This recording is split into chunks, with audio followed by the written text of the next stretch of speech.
자, 시작하도록 하겠습니다. 일단 우리 여러분들이 받은 그 첩보책 있죠? 네, 그거를 많이 참고해서 만든 자료이고요. 저자분한테는 제가 이메일로 허락은 받았습니다. 네, 근데 출처만 좀 명확하게 해달라고 해서 그 출처를 명확하게 했고요. 사실 앞에서 했던 내용도 요 챗봇 책을 많이 참고했어요. 많이 참고했고요. 다만 이제 네이버 톡톡이나 카카오 챗봇 같은 경우는 UI가 좀 바뀐 게 많아서 제가 좀 직접 알아보거나 검색을 통해서 자료를 좀 만들었고요. 그래서 챗봇의 언어인식 절차가 어떻게 되는지, 그 다음에 아까 얘기했던 뭐 토크나이징, 임베딩 이런 것들이 무엇인지, 그 다음 텍스트끼리의 유사도, 뭐 이런 거죠. 이유탁은 6월에 입학하였다. 안위재는 6월 달에 입학하였다. 이랬을 때 이 두 개의 유사도는 어떤 식으로 비교하는지, 그런 것들 메커니즘하고 인공신경망이라는 게 무엇인지, 인공지능에 있어서 중요한 기술이죠. 그리고 이제 그 CNN 문장을 어떻게 의도로 분류할지, CNN을 어떻게 분류할지 쓰고, 또 이제 문장 속에서 뭐 어떤 거는 음식이고 어떤 거는 회사 이름이고 이런 걸 분류하기 위해서 쓰는 게 개체명 인식인데요. 그걸 위해서 필요한 양방향 LSTM 설명을 할 거고, 이 양방향 LSTM 자체가 RNN이라는 거에서 파생이 된 거예요. 그리고 RNN에서 LSTM이 파생이 되었고, LSTM을 통해서 양방향 LSTM이 파생이 되었습니다. 그래서 그걸 가지고 개체 인식하는 거. 그래서 의도 분류랑 개체명 인식하는 챗봇 어떻게 하는지 대략적으로 설명을 좀 드리도록 하겠습니다. 그래서 최대한 코드 없이 설명을 좀 드릴 거긴 한데, 필요하다면 중간중간에 코드를 제가 좀 보여드릴게요. 네. 그, 제가, 뭐, 저도 그렇고, 김규평 선생님도 그렇고, 프로그래밍 언어를 설명할 때, 이런 이야기를 많이 해요. 모르겠어요. 규평 선생님이 설명했는지 모르겠지만, 컴퓨터 자체가 사람의 말을 그대로 알아들을 수가 없어요. 그래서 우리는 프로그래밍 언어를 배우는 거고요. 음, 컴퓨터에도 뭔가를 시키려고 하는데, 내 말을 못 알아들으니까. 그래서 컴퓨터가 우리의 말을 알아듣게 하기 위해서는 어떻게 해야 하느냐? 이 말을요, 수치화 시켜야 돼요. 그러니까 이제 숫자로 만들어 줘야 한다는 거죠. 근데 이제 문자 자체를, 문장이나 문자를 그대로 이제 만드는 거는 좀 쉽지가 않아요. 그러니까 숫자로 만드는 건 쉽지 않아요. 그래서 토크나이징이랑 임베딩이라는 거를 이용합니다. 그래서 토크나이징은 뭐냐면 문장을 자르는 거예요. 그래서 뭐 I am a boy 하면은 뭐 I am a boy 하면은 I am a boy 이렇게 자르면 되지만 나는 소년이다. 이거 같은 경우에는 나는 소년이다. 이렇게 자를 수가 없단 말이에요. 나 자르고 는 자르고 소년 자르고 이 자르고 뭐 다를 자르든지 이다를 자르든지 그렇게 잘라야겠죠. 그래서 이제 그거에 대해서 조금 고민을 해봐야 됩니다. 그래서 한국어는 이게 쉽지가 않다라는 거예요. 그래서 이제 코엔엘파이라는 라이브러리를 활용해서 토크나이징을 할 수가 있는데요. 이 코엔엘파이 활용하려면 자바 홈 세팅이 돼 있어야 돼요. 여러분 혹시 환경 변수 세팅 하셨나요? 자바 수업할 때? 그런 세팅이 돼 있어야 돼요. 왜냐하면 이 코엔엘파이 라이브러리가요, 자바로 구현돼 있습니다. 우리가 파이썬으로 코딩은 하지만 그 파이썬에서 접근하는 그 라이브러리 자체는 자바로 구현이 돼 있어요. 음. 그래서 제가 얘기했던 게 뭐 코모란,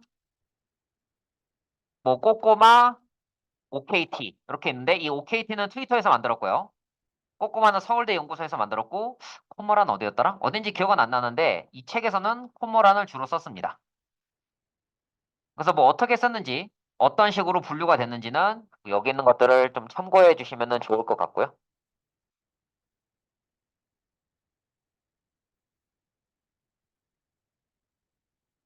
그다음 인베딩이라는 건 뭐냐면 이 자연어를 이제 수치화하는 거예요. 숫자를 하는 거죠. 근데 이 인베딩을 하는 방식이 두 가지가 있는데요. 원핫 인코딩이라는 걸 쓸 수 있고요. 분산 표현이라는 걸 쓸 수 있어요. 이 원핫 인코딩은 희소 벡터, 희소 표현이라고 하는데 이런 겁니다. 안녕, 이동준, 인사. 나는 이 세 개의 단어가 있으면 안녕에는 001을 배정하고 이동준은 010을 배정하고 인사는 100을 배정하는 거예요. 성능이 생각보다 나쁘진 않습니다. 근데 이게 단어가 한 10,000개쯤 되면은 안녕이라는 단어는 1, 하고 0이 9,999개가 있는 거예요.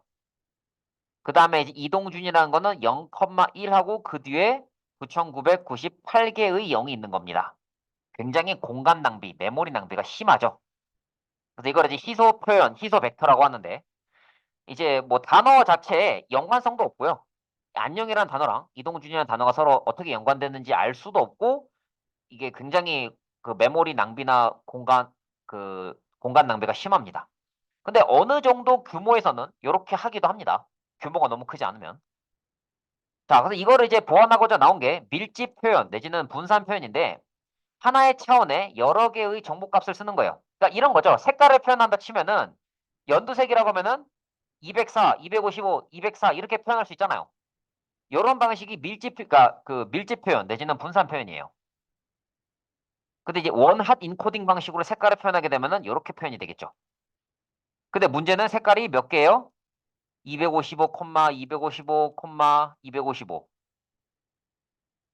0,0, 0부터 해서 이거를 이 원핫 인코딩으로 한다고 생각을 해봐요. 말이 안 되죠. 네. 255의 3승계를 해야 되기 때문에 말이 안 됩니다. 그래서 이런 식으로 딱 밀집을 해서 표현을 합니다. 그래서 뭐 이런 식으로 오늘 날씨 구름. 오늘이라는 글자가 왜 이게 나왔는지는 사실 우리는 알 수가 없어요. 어, 내부 알고리즘에 의해서 그렇게 된 거라서 알 수 없고요. 그리고 내 컴퓨터랑 이종호님 컴퓨터를 동시에 돌리잖아요. 이종호님 컴퓨터에서는 지금 이 값이 오늘이라고 나올 수 있지만 뭐 저 같은 경우는 0.123, 0.999, 0.001 요게 이제 오늘이라고 나올 수 있습니다. 컴퓨터마다 좀 달라요. 그래서 가장 대표적인 임베딩 방식은 워드 투 벡터라는 거고요. 이 워드 투 벡터라는 거는 뭐 우리가 구현한 건 아니고 이미 구현이 되어 있는 겁니다. 이미 구현이 되어 있는 라이브러리를 갖다 쓴 거예요. 그래서 요거를 쓰게 되면은 이렇게 이제 그 공간 형식으로 표현이 가능하고요. 그래서 남자라는 단어랑 남성이라는 단어가 서로 유사하다. 그리고 왕과 남자의 차이가 여왕과 여자의 차이랑 뭐 거의 유사하다. 이런 방향성을 알 수가 있고요. 그래서 예를 들어서 뭐 일요일이라는 단어를 월요일이랑 서로 유사도를 비교한다. 비슷하죠? 대신에 이제 히어로라는 단어랑 삼성이라는 단어는 유사도가 떨어집니다. 왜냐면 삼성은 일반 기업이고 히어로는 영웅이니까요. 근데 이제 요거를 그 어떻게 학습을 시키냐에 따라 달라요. 지금 요 결과는 그 네이버 영화 리뷰 텍스트 있죠. 네이버 영화 리뷰 텍스트를 가지고 와서 학습을 시킨 거고요. 그랬을 때는 뭐 예를 들자면 안성기는 배우다. 요게 이제 이렇게 유사성이 좀 있죠. 잘 나오는데 뭐 예를 들어서 내가 삼성 직원이야. 삼성은 우리나라의 히어로다. 이렇게 생각해서 삼성을 찬양하는 글들을 잔뜩 가지고 와서 학습을 하게 되면은 히어로랑 삼성의 연관성은 높게 나옵니다. 그래서 뭐 옛날에 나왔던 뭐 이루다라든지 이런 챗봇 참고로 이루다가 지금도 있습니다. 없지 않아요. 있어요. 근데 옛날에 한번 문제가 됐던 거는 학습을 이상하게 시키면은 얘가 이상한 말들을 뱉어낸다는 거죠. 그래서 학습을 어떻게 시키냐가 중요했어요. 하여튼 이 워드 투 벡터를 쓰면은 이 분산 표현 방식을 써서 그 텍스트 간의 유사도를 비교했습니다. 텍스트 그 뭐냐 값을 이제 부여했어요. 자, 그다음에 이제 텍스트 유사도를 이제 측정을 해야 되는데 뭐 이런 거죠. 1661년 6월 뉴턴은 선생님의 제안으로 트리니티에 입학하였다. 요 문장이랑 뭐 1661년 음, 요 문장이랑 죄송합니다. 잠시만요. 그래서 뭐 6월에 뉴턴은 선생님의 제안으로 트리니티에 입학했다. 6월에 뉴턴은 선생님의 제안으로 대학교에 입학했다. 얘네 둘이가 어느 정도 유사한지 이제 비교를 해야 되잖아요.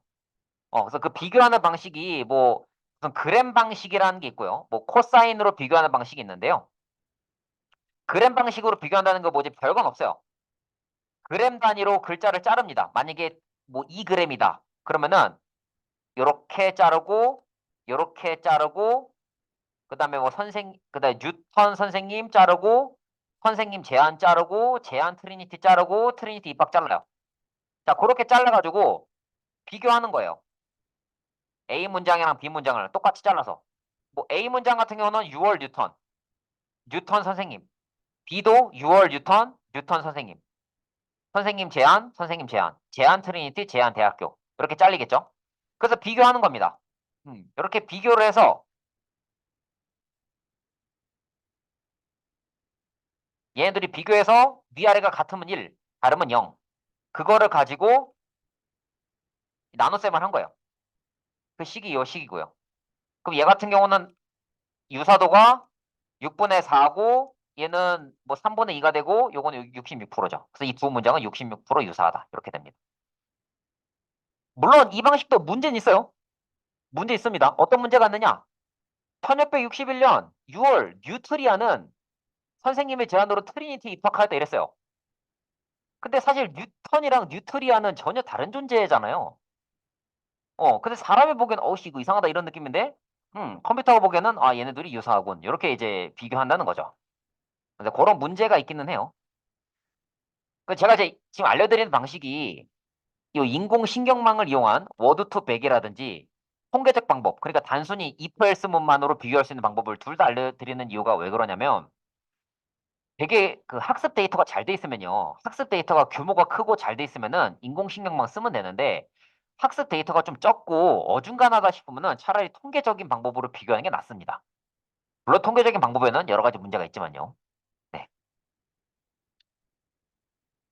그래서 어쨌든 요거를 이제 분할을 해서 비교하는 거고요. 이게 뭐 Ng에서 아까 지금 제가 여기 그림으로 설명드린 건 2g이고 만약 3g이다. 그러면은 이렇게 3개씩 뭉뚱그려서 하겠죠.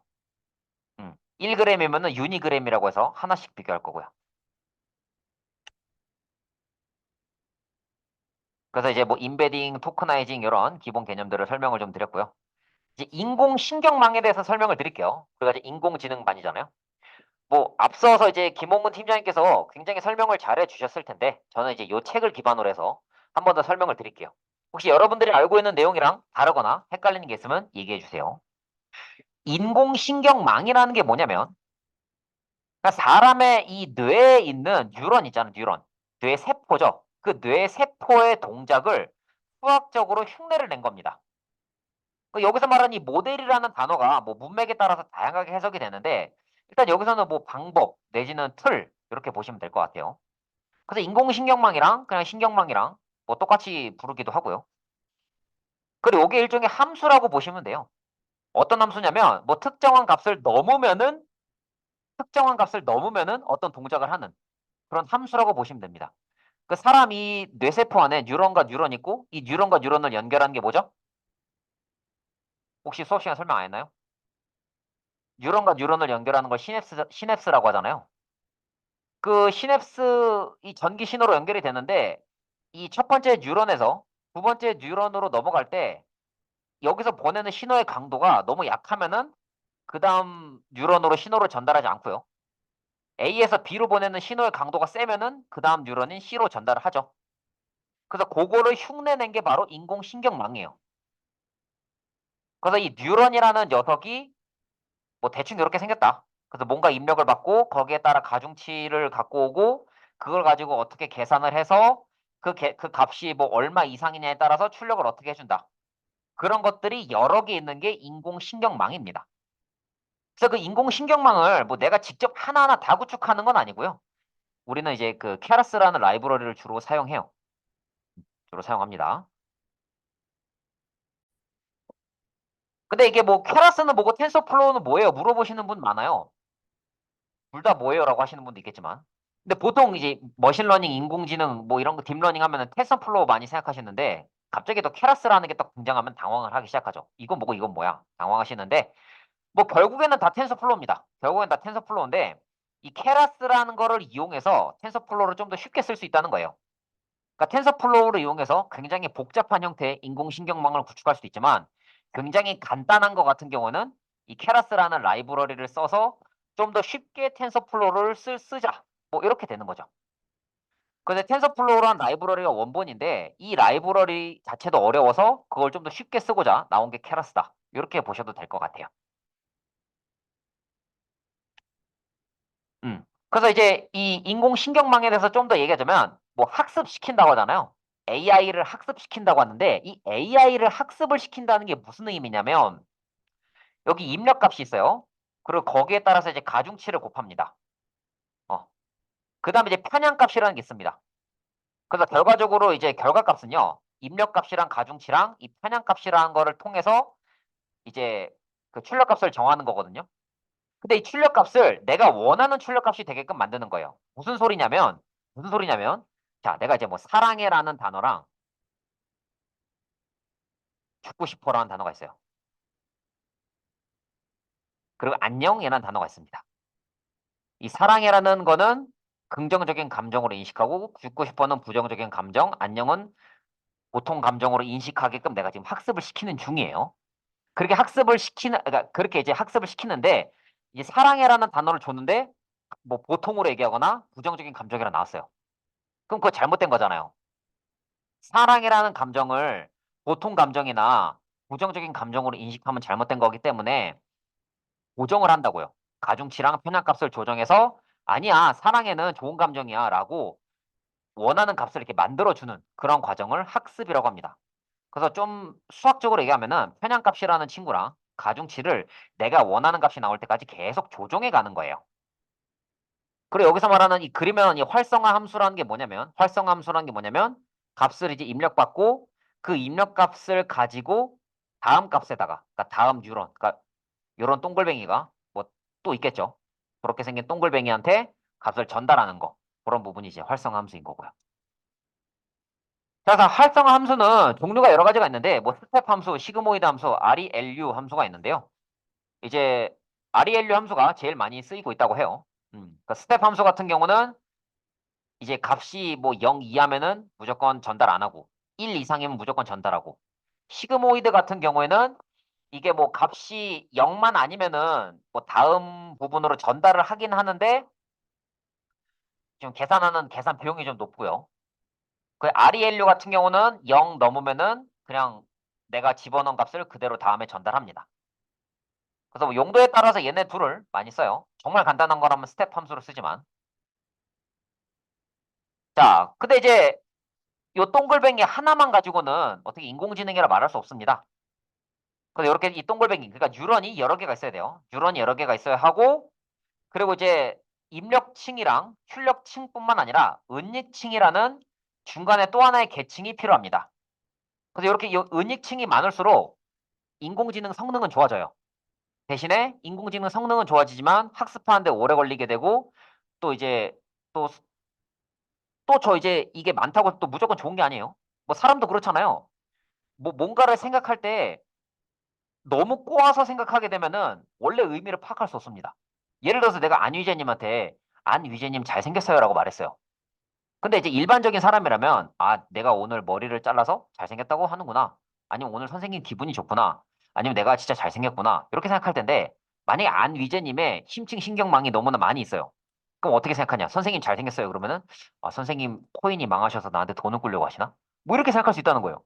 아니 선생님 최근에 교회 다니시던데 나한테 전도하려고 이러시나? 하면서 막 여러 가지 생각한단 말이에요. 근데 그거는 좀 그렇잖아요. 그렇기 때문에 이 심층 신경망이라는 것도 적절하게 만들어야 돼요.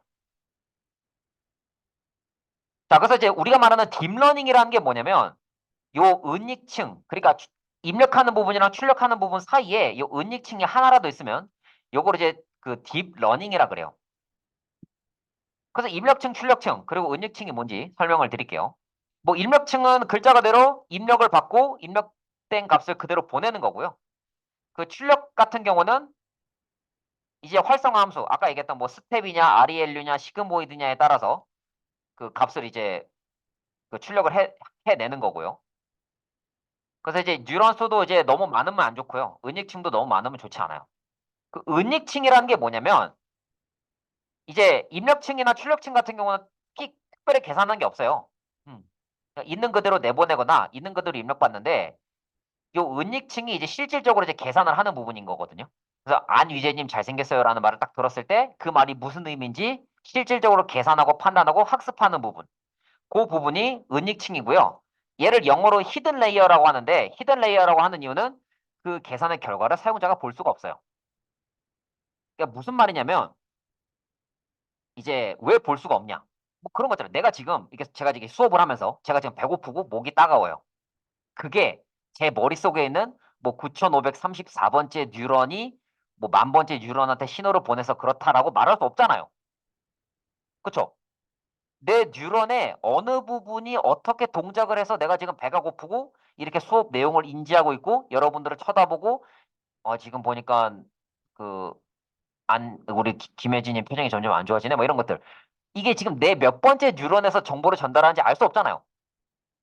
마찬가지야 컴퓨터도 알 수 없다고요. 우리가 지금 여태까지 만들었던 소프트웨어는요 코드를 보면은 얘가 뭔지 알 수가 있었어요. 이 폼은 보면서 읽을 수가 있는데 인공신경망은 그렇지 않다라는 거예요. 왜냐면은 그 인공신경망 소스를 만든 사람조차도 모르거든요. 일단은 수많은 데이터를 갖고 와서 지가 학습을 해요. 분류하고 학습하고 이게 내가 제대로 학습한 게 맞나 체크도 하고 막 이래요. 그렇게 해서 학습된 결과가 왜 그렇게 나왔는지는 모른다는 거예요. 그래서 그렇게 이제 실질적으로 계산을 해주는 부분이 은닉층, 히든 레이어고요. 얘가 하는 역할은 학습에 필요한 보정 작업을 해주는 거예요. 뭐 아까 얘기했던 뭐 편향값이라든지 이런 것들, 뭐 편향값이라든지 가중치 이런 계산해주는 그런 과정을 거친다. 이렇게 보시면 되고요. 그래서 뭐 순전파, 역전파라는 게 있는데 순전파는 입력, 은닉, 출력에 이렇게 값을 전달하는 거고요. 역전파는 내가 이제 아까 얘기했던 것처럼 뭐 사랑해라는 거를 그러니까 좋은 감정으로 인식해야 되는데 1로 인식했다. 그럼 오차가 발생했죠? 그러면 그거에 대한 보정을 해서 다시 거꾸로 보내는 거예요. 그 다음 다시 계산하는 거죠. 그래서 내가 원하는 게 나올 때까지 이 과정을 계속 반복해주고 이렇게 보정하는 과정을 학습이라고 합니다. 자, 그래서 이제 그래서 이제 요게 이제 인공지능, 인공신경망인데요. 그 인공신경망 중에 하나가 이제 CNN, 이제 합성곱 신경망이라고 하는데요. 주로 이미지 분류에서 많이 사용을 해요. 자율주행이나 얼굴 인식에서 많이 응용이 되고요. 저 같은 경우는 그 졸업 논문이 석사 때 졸업 논문이 얼굴 인식이었어요. 그러다 보니까 이제 얼굴 인식 관련된 논문도 많이 쓰고 읽고 했는데 거기에 이제 CNN 알고리즘으로 얼굴 인식하는 방법이 많이 있었거든요. 근데 이제 이 CNN을 이용해서 문장의 의도도 분류를 할 수가 있습니다. 왜냐면 여기 지금 그림처럼 입력 데이터가 굉장히 커요. 56 곱하기 56. 굉장히 큰데 거기에서 특징만 쫙 추려내는 거예요. 이렇게 두 개의 특징만 딱 추려내는 거죠. 그게 이제 CNN이 되는 거고요. 그거를 추려내는 게 그럼 도대체 어떻게 하는 거냐? 합성곱이라는 과정을 거치고요. 합성곱이라는 게 뭐냐면 뭐 이런 겁니다. 뭐 4 곱하기 4 이렇게 이미지가 있어요. 그러니까 16개의 픽셀이 있단 말이에요. 그리고 9칸짜리 필터라는 게 있어요. 그거를 가지고 16칸짜리를 이제 8칸짜리로 줄이는 거예요. 8칸이 아니지. 지금 이거 지금 4칸이지. 하나, 둘, 셋, 4칸이니까. 4칸짜리를 줄이는 거라고요. 그러니까 딱 특징만 딱 추출해내는 거죠. 핵심 특징만. 그래서 이 합성곱에서 가장 중요한 연산이 풀링이라는 거고요. 이 풀링이라는 것 자체가 이렇게 줄이는 그 과정이에요. 합성곱이라는 거는 이 필터를 이용해서 계산하는 과정 자체를 합성곱이라고 하고 그렇게 해서 나온 이 결과 내는 거를 풀링이라고 해요. 그래서 CNN을 이용해서 그 문장의 의도를 어떻게 분류해내냐면 토크나이징이랑 인베딩을 이용합니다. 혹시 까먹으실까 봐 제가 하이퍼링크 달아놨고요. 그냥 까먹으실까 봐 하이퍼링크 달아놨으니까 다시 보시고요. 그래서 이제 문장을 입력을 해요. 그럼 3박 4일 놀러 가고 싶다. 이런 문장이 있다. 그러면 그 문장을 우선은 토크나이징 해요. 뭐 3박 4일 놀러 가고 싶다. 그러면은 3박 4일 자르고 놀러 가고 자르고 싶다. 잘라요. 그 다음에 그걸 가지고 이제 수치화 시킵니다. 수치화 시키는 게 뭐라 그랬죠? 인베딩이에요. 네, 그래서 그걸 이제 인베딩을 하고 근데 여기 보면 여기 00000이 있거든요. 요거를 패딩이라고 합니다. 패딩. 패딩을 왜 붙이냐면 어떤 문장은 이렇게 세 개로 잘라지지만 어떤 문장은 이거 뭐야 이거? 네. 어떤 문장 같은 경우는 뭐 한 8개, 8개로 이렇게 잘릴 수 있단 말이에요. 그러니까 그 입력 그 문장들의 길이들이 다 다르다고요. 그래서 이제 모든 데이터의 크기를 맞추기 위해서 비어 있는 부분은 0으로 치운 거고요. 그거를 가지고 이제 이렇게 수치화 시키고 그 수치화 시킨 거를 가지고 이제 그 드롭아웃이라는 과정을 거친 다음에 아까 제가 얘기했던 합성곱 과정을 거쳐요. 이 드롭아웃이라는 게 뭐냐면 내가 10개를 학습하면은 그 10개 중에 5개는 버리는 거예요. 일부를 버려요. 왜 버리냐면 이제 10개를 학습했다고 해서 그 10개의 데이터를 다 쓰게 되면은 과적합이라는 문제가 생깁니다. 혹시 여러분 과적합, 오버피팅 들어봤어요? 그러니까 이 과적합, 오버피팅에 걸리게 되면 뭐가 문제냐면 내가 학습한 데이터에 대해서는 완벽하게 인식하는데 내가 학습시키지 않은 데이터에 대해서는 인식이 안 돼요. 그래서 그거를 이제 방지하고자 드롭아웃 일부를 버립니다. 그다음에 그렇게 만든 데이터를 가지고 합성곱을 수행을 해요. 합성곱을 수행해서 결국에는 이렇게 세 개의 데이터만 남는 거죠. 문장을 갖고 와서 가정여행 어디로 가지? 하나, 둘, 셋, 넷, 다섯 이렇게 많은 숫자들이 있었지만 결국에는 0, 1, 2 셋 중에 하나의 데이터만 남는 거죠. 자, 다음 내용 계속 설명을 좀 드리기 전에요. 좀 쉬었다 합시다. 자, 그래서 이 개체명을 인식하기 위해서는 양방향 LSTM이라는 게 필요하고요. 이 양방향 LSTM이라는 거는 RNN이랑 LSTM에서 파생이 됐습니다. RNN에서 파생된 게 LSTM, LSTM에서 파생된 게 양방향 LSTM인데요. 그럼 얘들이 다 뭐냐? 뭐냐? 하나씩 설명을 좀 드려볼게요. 여기 대략적으로 그림이 있긴 하지만 하나씩 설명드릴게요. RNN이라는 거는 순환신경망입니다. 순환신경망. 그래서 여기 있는 그러니까 이 노드란 말이랑 뉴런이란 말이 같은 말인데, 이런 동글뱅이들은 메모리 셀이라고 하고요. 이렇게 입력층, 출력층, 은익층이 있을 때, 요게 이렇게 여러 개 있단 말이죠. 하나만 있는 게 아니에요. 여러 개가 있는데, 요 은익층이 우리가 아까 했던 그 CNN에서는, 아까 우리가 했던 CNN에서는 뭐 기껏 해봐야 뭐 전파랑 역전파 정도? 뭐 이렇게 좀 단순한 구조였다면, RNN 같은 경우는 일단 이런 게 여러 개가 있기도 하거니와, 얘 있죠, 얘. 요 은익층에 있는 내용을 그 해당하는 시점에 출력뿐만 아니라 다음 시점의 은익층한테도 전달을 합니다. 그러니까 좀 쉽게 얘기하면은 내가 뭔가 계산을 했을 때 단순히 이제 뭐 세 개의 시점만 보는 게 아니라 그 이전 시점에 있는 데이터도 같이 갖고 온다라는 거죠. 같이 갖고 온다는 거예요. 그래서 이걸 가지고 이걸 응용해서 뭘 만들 수 있냐면 뭐 이런 걸 할 수 있어요. 이렇게 파형을 예측하는 게 가능한데요. 이 파형이 뭘 뜻하는 거냐면 이게 그거예요. 학습을 할 때 사인으로 학습을 합니다. 사인파로. 사인 주기로 학습을 해놓고 나서 이제 코사인파의 다음 뭐 위치를 알게 해주세요. 하면은 요 RNN으로 이 사인 코사인이 뭐예요? 이전 값을 알면은 그 다음 값을 이용해서 이렇게 이렇게 왔다리 갔다리 계속 하는 게 사인 코사인이잖아요. 근데 사인이랑 코사인은 아시는 분은 아시겠지만 사용이 조금 다릅니다.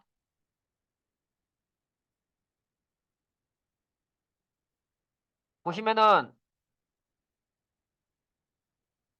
여기 위에는 있는데 없네. 뭐야 이거? 그러니까 사인 함수는 뭐 이런 식으로 생겼고 그다음에 코사인 함수도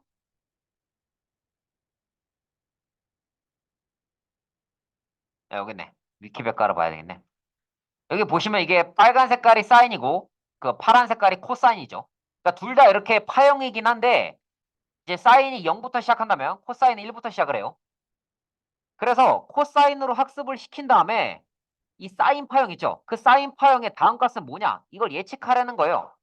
그래서 그 예측을 그 RNN으로 한번 해본 게 이겁니다. 그래서 실제 데이터는 이 노란 색깔 선이고 파란 색깔을 예측한 거고요. 보게 됩니다. 그래서 RNN도 보면은 many to one, 뭐 one to many, many to many 이렇게 있는데 뭐 입력이 여러 개냐, 뭐 출력이 여러 개냐, 입출력이 여러 개냐 요거에 따라서 다른데 뭐 입력이 여러 개라면 이메일의 제목만 보고 스팸 메일 여부를 판별하는 게 가능하고요. 값을 여러 개 입력받은 다음에 결국 이게 정상이냐 비정상이냐 판별하는 거니까 원투맨이라고 하면은 뭐 이미지 하나 딱 갖고 와서 그거를 이제 뭐 장화, 신은, 고양이 이렇게 딱 이제 분류해내서 그 이미지에 뭐 그 내용을 설명하는 그러한 거를 만들어낼 수 있고요. 매니 투 매니다. 뭐 여러 개 입력받아서 여러 개 출력하는 거다. 뭐 번역기나 아니 개체명 인식할 때 많이 쓰입니다. 자, 그래서 이 LSTM이라는 건 뭐냐면 그 RNN을 이제 좀 보강한 건데요. RNN 같은 경우는 그 전에 있는 내용을 다음에 이렇게 전달을 하잖아요. 근데 그렇게 계속 전달해도요. 결국에는 이 그림처럼 점점 흐려지거든요. 그렇기 때문에 뭐 문장 정보라든지 그 학습된 데이터의 길이가 너무 길면은 갈수록 학습이 좀 잘 안 되는 문제가 있어요. 그래서 이제 뭐 입력 게이트, 삭제 게이트, 출력 게이트에서 게이트를 세 개를 만들고 이제 값을 입력을 받고 그 이전 시점의 데이터 중에 어떤 거는 그냥 날려버릴지, 어떤 거는 남길지 결정한 다음에 이제 출력 게이트에서 이제 현재 뭐 데이터는 요렇게다, 이런 거다, 이렇게 결정을 하는 거죠. 자, 근데 이제 그 LSTM도 보면은 RNN과 마찬가지로 요게 데이터가 길어지면 길어질수록 갈수록 이제 아무리 뭐 삭제 게이트를 쓴다고 해도 뭐 기억해야 되는 데이터가 많아지기 때문에 점점 이렇게 내가 기억해야 되는 데이터가 없어지거나 좀 흐려질 수가 있습니다. 그러니까 뭐 과거의 정보가 마지막까지 전달이 안 되는 상황인 거죠. 전달해야 되는 정보임에도 불구하고. 그래서 바이 LSTM은요. 아까 얘기했던 요 LSTM을 한 개 더 추가한 거예요. 역방향에서. 그러니까 정방향으로 LSTM 한 번 하고 문장의 끝에서부터 LSTM을 한 번 해주는 거죠. 자, 그래서 이 바이 LSTM이라는 걸 활용해서 개체명 인식을 할 수가 있는데요. 이 개체명을 인식한다는 게 뭐냐면 문장이 있을 때 그 문장 속에서 뭐 인물, 날짜, 어떤 게 인물이고 어떤 게 날짜인지 이렇게 인식해내는 거죠. 지금 요 아래 그림 같은 경우는요. 좀 학습이 조금 잘못돼 있어요. 뭐 삼성이 뭐 출시했다. 스마트폰을 오늘 애플에 대항해서 이런 문장이 있다 쳤을 때 지금 보시면은 삼성전자는 BOG에서 이제 B가 이제 그 개체명 인식에 붙는 그냥 접두사예요, 접두사. 그래서 OG, 오가니제이션, 기업, DT, 데이, 오가니제이션, 애플. 근데 여기 스마트폰 같은 경우에는 뭐 B 언더바 해서 뭐 ST 스마트폰이라든지 뭐 P라든지 뭐 B 언더바 해서 뭐 물건 이런 식으로 인식을 해야 되는데 O로 인식을 합니다. 여기 O라는 거는 아무 관계 없다라는 뜻이에요. 뭐 개체가 아니다. 여기 뭐 출시한다 이런 말처럼 뭐 이거는 뭐 명사가 아니다. 이런 식으로 잘못 인식한 겁니다. 그래서 이거 인식을 잘 해줘야 돼요. 그래서 제가 방금 보여드렸던 이 BOG, 뭐 BDT 이런 표기법을 바이오 표기법이라고 하는데, 아니 뭐 BIO 표기법이라고 하는데, 뭐 B 빼기 개체명, I 빼기 개체명, O 이렇게 돼 있는데, 뭐 오늘부터 샤닐 길동훈 삼성전자에 근무합니다라고 하면은 오늘이라는 거는 B 데이트에서 날짜, B person, I person. 이거는 사람, 샤닐은 사람이야. 그런데 이 길동이라는 거는 이 녀석이랑 연관된 단어야. 이렇게 그 학습시켜 주는 거고. 그러니까 인식하는 거죠. 삼성도 마찬가지예요. 삼성은 회사고 전자는 얘랑 지금 연관돼 있습니다. 근데 지금 여기 스마트폰 같은 경우는 그냥 아무것도 관계가 없다. 이렇게 나오니까 잘못된 거죠. 얘도 뭔가 물건이면 물건이라고 나와야 되는데 이거는 잘못된 겁니다. 그래서 이제 토크나이징이랑 인베딩 아까 했던 것처럼 그걸 하고 그 다음에 LSTM을 해서 정확하게 말하면 이제 양방향 LSTM이죠. 오타네 오타. 양방향 LSTM을 수행해서 모델을 학습을 하고요. 그래서 그렇게 학습된 모델을 이용해서 문장을 결국 분류해내는 거예요. 문장 속에서 어떤 거는 뭐 B 언더바 DT다. 그러니까 데이트다. 어떤 거는 B 언더바 OG, 그러니까 회사다. 뭐 어떤 거는 뭐 B 언더바 뭐 스마트폰이다. 이렇게 인식할 수 있는 거죠.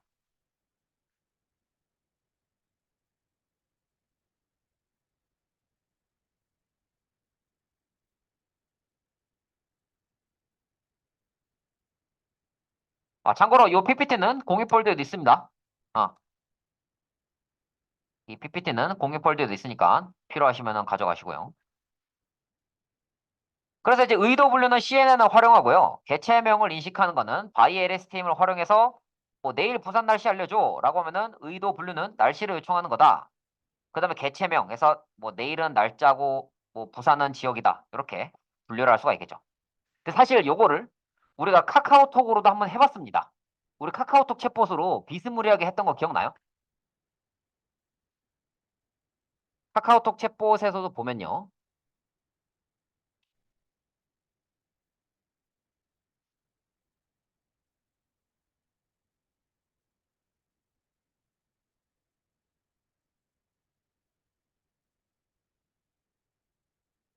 제가 만든 게 하도 많아서 좀 헷갈리긴 한데, 요거 같이, 요거 주시면 돼.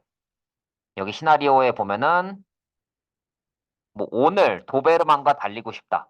이런 식으로 해서, 얘는 뭐냐면, 뭐, 생물이라는 그 큰, 그 카테고리 안에 동물, 식물을 넣어놓고, 그래서 이 동물을 일종의 의도라고 보면 되겠죠.